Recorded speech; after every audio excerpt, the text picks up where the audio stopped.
Welcome to Pop and Play, the podcast all about play and pop culture and how it shapes our lives. I'm Nathan Holbert. And I'm Haeny Yoon, and today we're bringing you another Pop-Off. Pop-Off! Woo! A short episode where we talk about play as it's happening out in the world or our world. You know, whatever world is Yeah, we live there. We're in all the worlds. World travelers. But before we get into the pop-off today, I know you're champing at the bit to really get at. Is it champing or chomping? It's champing. That's why I actually thought for a moment before I said it, because like I'm gonna get this wrong, but it's champing. It's champing at the bit. Yeah. What? Did I just learn something? I'm positive. I thought it was chomping at the bit. It is champing. Oh my gosh! Champing. Wow. I was right. Okay. Whew. You know, on Pop and Play, you learn something new every episode. Yes, thank you for that. And this week we're talking about idioms. No. We're not talking about idioms. We're going to do a pop-off in just a moment. But before we get into that pop-off, we just want to remind you about our upcoming play date. As you know, this season, this year, we're exploring play in all sorts of different ways. We're having play experiences that we're doing with guests. And this upcoming play date, we are going to be woodworking. Yes. And you know what? Woodworking is a loose term because when you work with wood, you can basically do the simplest things because our guest is going to intimidate us. Yeah.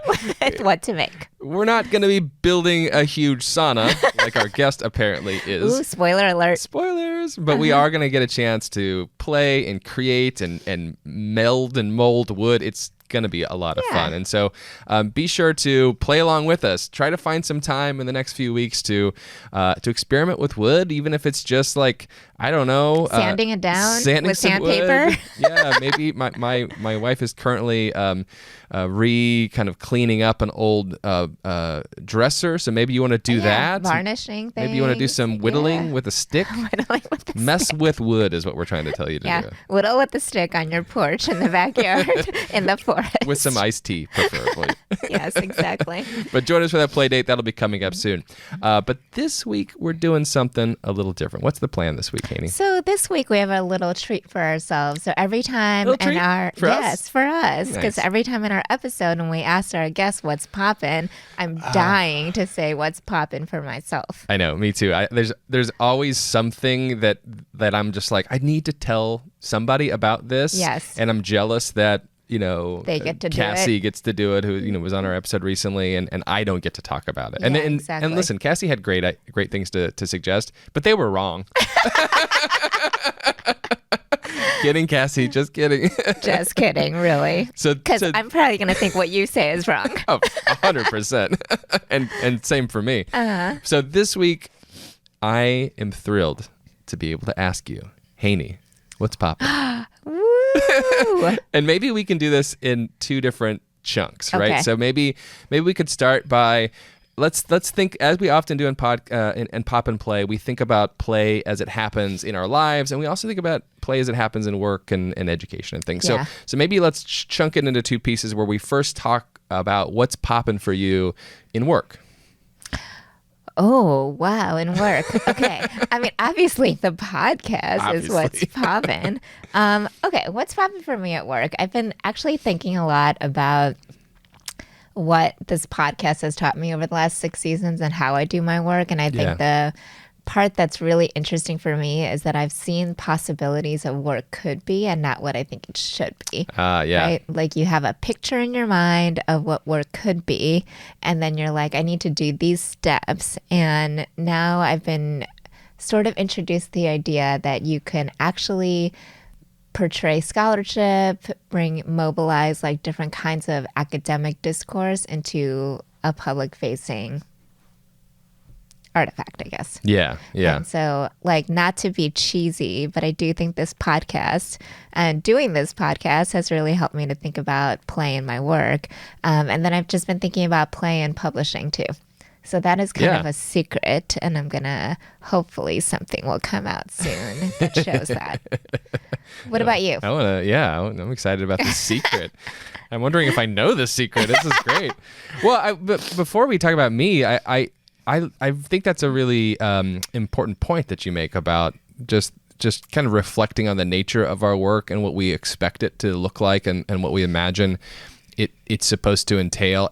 And just not to get too in the weeds of our particular job, but there is an aspect to being an academic that is, it transforms when you're a pre-tenured academic for sure. and when you're a tenured academic. And one thing that I think we both have acknowledged and talked a lot about in our own careers is when we were able to sort of make that transition. But another thing to point out, our frequent guests and friend Lalitha Vasudevan, once told me whenever I was an assistant professor, pre-tenured, was like, look, there are things you want to do that you feel like you don't have time for because there's all these expectations. But screw that, do them anyway and figure out how to make them fit the expectations. Yeah. And that was such an important realization for me. I wish someone was giving me that advice pre-tenure. She had told you that pre-tenure. It was such an important realization for me to recognize that I could find ways to meld those two things together. Yeah. I've actually, what you said just gave me a thought about, so much of our job is about writing, right? Yeah. But writing in a very particular way, which I don't really consider writing. It's like technical stuff, right? We're writing technical things that we know fit into a certain kind of template. And within that template, there's some flexibility to it, but not as much. There's a lot of structure. I mean, we got to get the intro, then we hit our lit review and our theoretical framework, and we got our methods. Yeah. Journals have a structure, right? That's like the nature of our job. And I guess it's not like we didn't go into it with eyes wide open, right? And we're both good at that. Yeah. But what I've actually rediscovered about myself the last couple of years is that I actually really enjoy writing, right? And not writing in this way, but just writing in general. I feel like growing up, being in school, my teachers were always like, oh, your writing is so good, and then I just realized that I like it. I like the idea of writing. I just don't like the idea of writing in the way that I've been writing for the last decade or something. And I feel like that has kind of turned me off to the idea where I'm like, I hate writing. I just think about writing and it's like a practice I dislike. Yeah. But lately I've been just reclaiming that practice a little bit and writing for me versus writing for other people, and just to see what kind of writing actually comes out of me. And that's been really energizing for me. I've been reading a lot of essay collections, a lot of different kinds of books, a lot of memoirs, a lot of poems, things that people write out there. Yeah. And I've been thinking about how to incorporate that into my life. Nice. Yeah. And I really believe that will make my technical writing better. I think that seems likely to be true, right? Yeah. You're honing in the craft of words and communicating with them, which I just did excellently, by the way. That's reminding me, though, you have a long career of being a brilliant writer. If I recall, one of your earliest works of art was a book about instruments that had a life or something, right?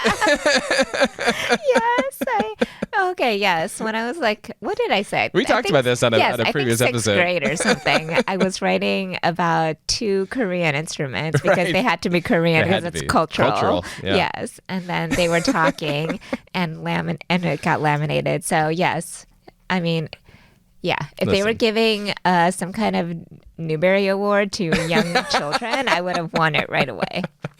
What I'm trying to say is your writing prowess has been refined over decades. Yes, very much so. Awesome. Yeah. How about you?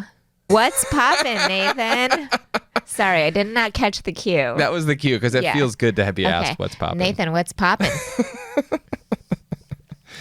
You know what? This might be unfortunately a tad repetitive because I was going to also suggest that writing has been popping for me in my work lately. I think you should tell us more. Yeah, I've been like you, feeling a little constrained by writing journal articles. I still enjoy doing that sometimes. As you said, it's a very particular kind of writing, and it's one that I do still find enjoyment in doing. But that makes one of us. I'm just kidding. Halfway kidding. All right for the both of us, I guess. But I a colleague and I, actually former guest on the pod, Matthew Berlin, he and I do a lot of writing together. And we were both talking about how we wanted to think about ways to communicate more broadly to people about learning and about design and about the kinds of work that we do. And so kind of on something of a whim, we decided to put together a proposal for a popular press book. That's amazing. And yeah, it turns out we've been fortunate, and we're gonna do it. We had so it's not coming out on Teachers College Press. It will not be no shade to Teachers College Press. I've got some work with them as well, but I got a publisher behind it. I can't announce all the details yet, but hopefully we'll be able to do it on the podcast sometime soon.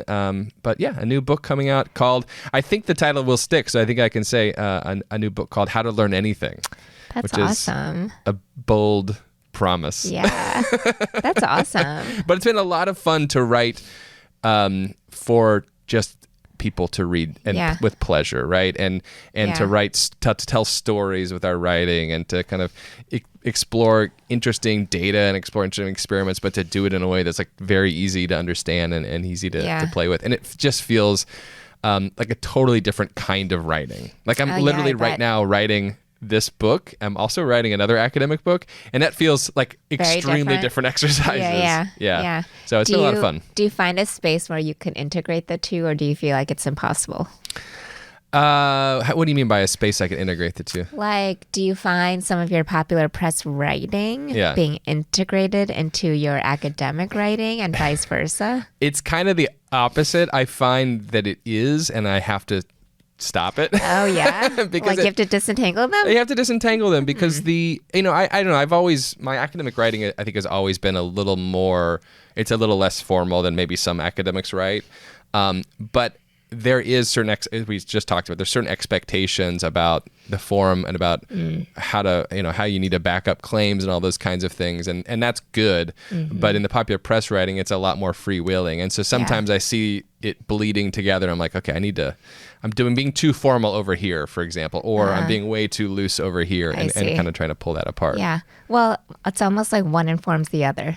So yeah, you just have to learn to like shift the gear while you're I'm going to say something really nerdy right now. Let's go. In literacy, we talk about that as transmediation, where if you take one form and you translate it into a different form, right, that it mediates a different kind of experience too, and it almost reshapes and gives you a different perspective into an idea, right? Yeah. So there's something really cool about that. Well, transmediation right here, this podcast has been a big part in how it's helped me think about writing for a more popular audience, right? A lay audience. Yeah. And so I do think, even though maybe certain academic writing and this other type of writing feels a little distinct, the ways in which we've been practicing taking academic ideas and communicating them into a more public forum through this podcast has absolutely been a part of it. Yeah. And I think it has implications for when we think about children and their literacy moves, right? Is that we always want them to get to a point where they're able to take an idea and put it into lots of different forms and see different ways that they can communicate and represent that. Yeah. Lessons and ideas that connect to kids. Who would have thought? Oh my God, that's why we do this podcast. Okay. Well, what about what's popping for you in just kind of play and in the non-work life? Yes. Okay. So everybody that knows me in the last few months knows that I'm very obsessed with Orange Theory. Okay. Yeah. Shout out to Orange Theory. Everybody should go there. You should tell the people what it is. I mean, So Orange Theory is like this, I don't know, it's like a HIIT workout kind of thing where there's like cardio, but then there's like weight training, and I'm like really bad at that. So I think that's the whole point why I even signed up for it. But then there's these coaches that I've learned some amazing pedagogical strategies from them, because I feel like there's certain coaches that I keep going to over and over again. And I think it's because I like their vibe, energy, and their style. Yeah. And so I feel like I go to Orange Theory, obviously because I think it's fun. There's a lot of working out is fun. Yes, they have made it fun for me. Okay, but then I also step back and think, wow, I've like really learned a lot about how to be a good teacher and a good coach from these people that are good coaches. Nice. Yeah. And so in your classes, you're always having students like fling kettlebells and stuff right? No. Okay. Obviously not. But I'm not doing that. FYI. Still feel free to take her classes. You don't have to be able to lift 50 pounds. Exactly. Yeah. So, yeah. So Orange Theory's popping. Orange Theory's popping. I've continued to be very obsessed with Libby. I'm like on the waiting list all the time for multiple books. Books. Okay. Yes. Yeah. Audio books, though. Oh, okay. Because someone asked me, like, do you read? And I said, yes, I read audiobooks. I mean, listen, we have talked about this. Yes. But I think you can expect a pop-off sometime in the not too distant future. About what reading is. About reading audiobooks, maybe comic books. We'll pull it all together because that is an interesting debate and topic. Yes, very much so. So I read audiobooks, so that's a spoiler alert to what I think. And most of it is about murder and mayhem. So... Naturally. Very much enjoy this. But I will say that other people also think that's poppin' because that's the ones that I always have to wait for like 12 weeks. Yeah, long wait for those. Yeah. Yeah. Love some murder and mayhem. Yeah. How about you? Nathan, what's poppin'? Oh my God, I'm so glad you asked. I should do what guests do. Like, I've been waiting for you to ask me this. Listen, at various times of my life, I find joy and play in different forms, but lately it has been very video game focused. Yes. I mean, I'm not watching a lot of TV that right tracks. now. Video games, like we haven't heard that multiple times. It might be the first time I've said it on this podcast. But also this year has just had some like really fantastic games. Like there's been some bangers. I've been playing recently. This maybe dates us a little bit, but I've been playing the game Silk Song. I played Hades 2. But I want to speak very briefly about a game called UFO 50. And the reason I want to mention this is because it's actually over a year old now. It is such an incredible artifact, piece of art, fun, playful experience. UFO 50 is actually a package of 50 games. Oh my that these God. like 7 game developers spent 6 or 7 years putting together. And you know, whenever you play a lot of games, sometimes you'll come across a game package like, oh, there's 20 games in here, and they're all like these little tiny short 5-minute games. These are like 50 long games, full on games. Oh these my God. Some of these are real big boys. Some of these are still 5 or 6 hours. Others are like 30 hours. They're like long games. Wow. And they're all fully fleshed out, fully thought out games. But let me step back, because what I want to tell you why this is interesting is not because it's a lot of games. It's because there's a whole meta to it. So the premise is that these guys found an old video game system and the games that were released on this system from the mid 80s to like the early 90s. And what they're doing is releasing these video games now for everyone else to play. Re-releasing them? Yeah. So it's not real, but there's like a meta that these games were made in the 80s and early 90s, and that they have this kind of like history of a company around them. Okay. And so as you're playing, you're also getting these little snippets of this culture in which these games are emerging from. Okay. And then on top of that, there's all these like Easter eggs, and like it turns out that there's like this secret game inside of the 50 games. Yeah. And so anyway, it's really crazy. It's an astonishing work of art. And I highly, if anyone's interested in games and game design specifically, this is just like a master class in how to make games and like what games can be and how games can be art. And the last thing I'll say about it, because otherwise people are going to turn off our episode. Yeah, I know. Some of us are falling asleep. You're already asleep. I'm like so energized, and you're like, oh God. When is this over? I'm just kidding. The last thing I'll say is I want to recommend another podcast. There's a podcast called Eggplant, and they took an entire year, and every week they talked about one of the individual games. They did like a book club format, but of this 50 games, and it's so fun. It's like such an enjoyable thing to play along with them, to listen, to think about, and they're all game developers, so they're really digging into the nuances of what's happening here. Yeah. UFO 50. How many of them have you played? I played all of them. Whoa. And I beat a chunk of them. I mean, this has been a thing I've been going through for the year. Wow. I hate to tell you this, but everything that you said is very Taylor Swift-like. Because you said some key phrases like Easter eggs, secrets within secrets, like you have to uncover new things. There's hidden messages. Haeny, okay. Sorry. What did we say? Parallel universes. That's fine. It's parallel. It's not Taylor Swift. Is that Taylor Swift was Parallel universes, okay? These are things in media, and I'm very happy that Taylor community is also engaging with them. That's fantastic. Yeah. They didn't come from Taylor Swift though. She invented Easter eggs, okay? I'm just kidding. I'm kidding. Jesus did. Yeah, Jesus. This is not a religious podcast. Different episode. Yes. Okay, so we need to wrap this up. But one last thought is like, how should we think about play? How should we think about what's popping as it relates to kind of work and life as well? Yeah. So I've been thinking about this season, and this season we've been sort of teetering on the edge of people who talk about a craft as playful, something that they started to enjoy and really got into.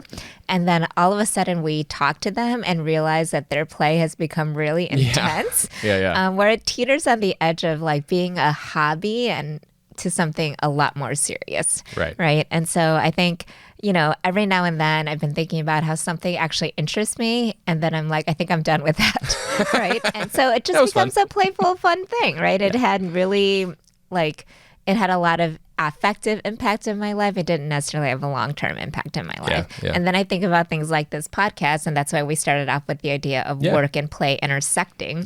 Right? Because there's some things that start off as playful activities that have like more momentum and a seriousness to it. That is maybe more beyond like a hobby, right? Like we could call ourselves like the in-between. We talked about that before, like the in-between space where there's playful, serious, and something that happens in between it.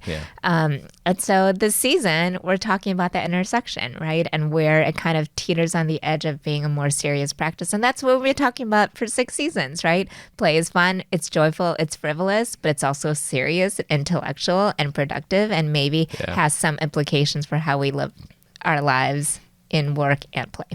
Yeah, I mean, the number of guests that we've talked to that have been like, I started this because it seemed fun, and now it's my job. Or somebody who said, we've had a guest who said, no, I could do this as a job, but I'm intentionally not doing it as a job because I want to find joy in it. Yeah, exactly. It is interesting, that edge. I like this notion of riding the edge of that in-between space that we're doing. Yeah. And isn't that the goal sometimes? We want to make our work fun, and we want to make our play closer to our work too. Well, we at least want to play. Yeah. I mean, there are things that like... We want to get good with our play. Is that what you mean by making our play like work? Yeah. We want to improve and yeah. I buy that. All right. That's what's popping this week. Awesome. Orange Theory, UFO 50. Murder and Mayhem. Writing. Fiction, Murder and Mayhem. Important to note the fiction. Yes. All right. Well, thanks so much for being here, everybody. Please, if you get a chance, leave us a comment about the episode. We'd love to hear how you're feeling. Leave it to us on an email or leave it to us on the podcast app that you enjoy, and rate the show. That helps us get a little more visibility. Share Pop and Play with your friends. Follow us on Instagram or Blue Sky, and we'd love to hear from you. All right. Thanks, everybody. Thanks. Bye. Bye.